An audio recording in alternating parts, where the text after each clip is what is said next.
fait pas de la magie vaudou. Quel est le rapport avec l'hypnose de scène? Ben pas. Aucun. Aucun. Pas du tout. Voilà. Hypnose de scène...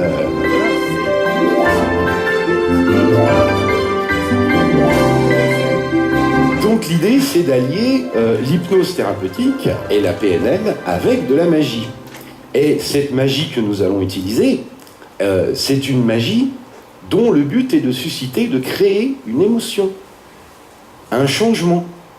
Parce qu'il n'y a pas de changement sans émotion. On se souvient, on se rappelle, tout ce qui a suscité une émotion.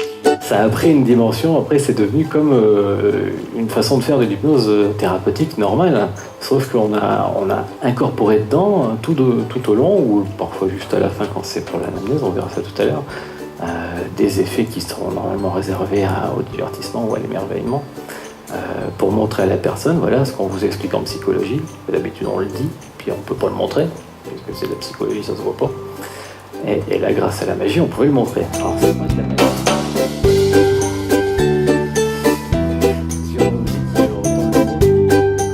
Si maintenant on peut leur dire, vous voyez ce que ça va faire, et oh, votre papier, ben voilà, c'est ce que je disais, il a changé. En fait, de pouvoir leur montrer réellement ce dont on parle, la personne, ça devient vrai pour elle, c'est pas juste, peut-être j'ai rêvé, si ça se trouve, ça devient vrai. Après, c'est une manière de rendre la thérapie réelle.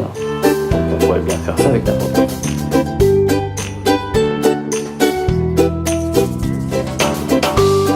Il a fallu donc trouver des façons de faire pour que la magie, ça soit la personne qui la fasse. Alors que la personne, elle n'est pas magicienne, hein, donc elle a fait sa séance d'hypnose. Et nous, il a fallu trouver ce qui permettait de dire à la personne, vous êtes quelqu'un de formidable, regardez ce que vous avez fait votre recadrage hypnotique, votre transformation intérieure, c'est une technique en hypnose. Et la personne ouvre les yeux, regarde dans ses mains, et ce qu'elle a fait dans sa tête, c'est réalisé, c'est devenu vrai. Le changement s'est cristallisé. La métaphore est devenue vivante, en fait. Parce que c'est ça, on est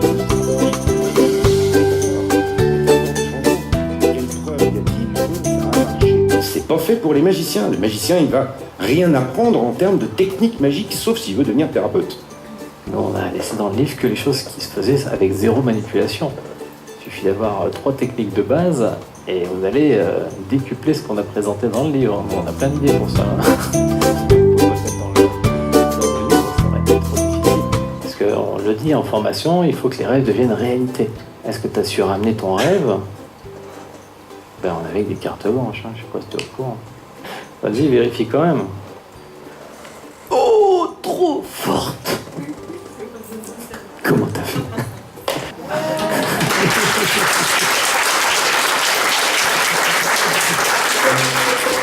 Et c'était quoi déjà ta réussite? C'était l'as de cœur. Vas-y, retourne la carte. Ouais. Ouf. On a toujours des vapeurs après ça. Hein. Bravo, félicitations.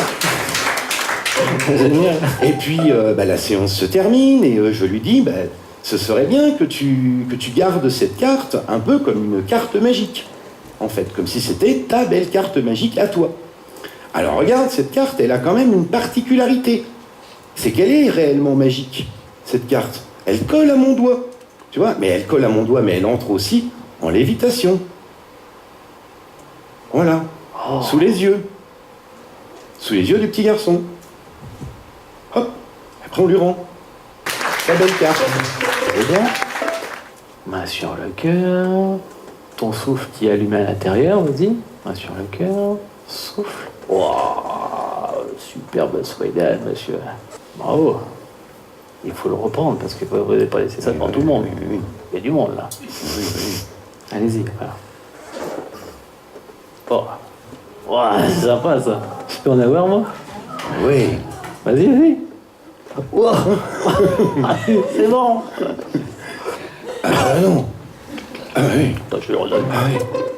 Ah oui.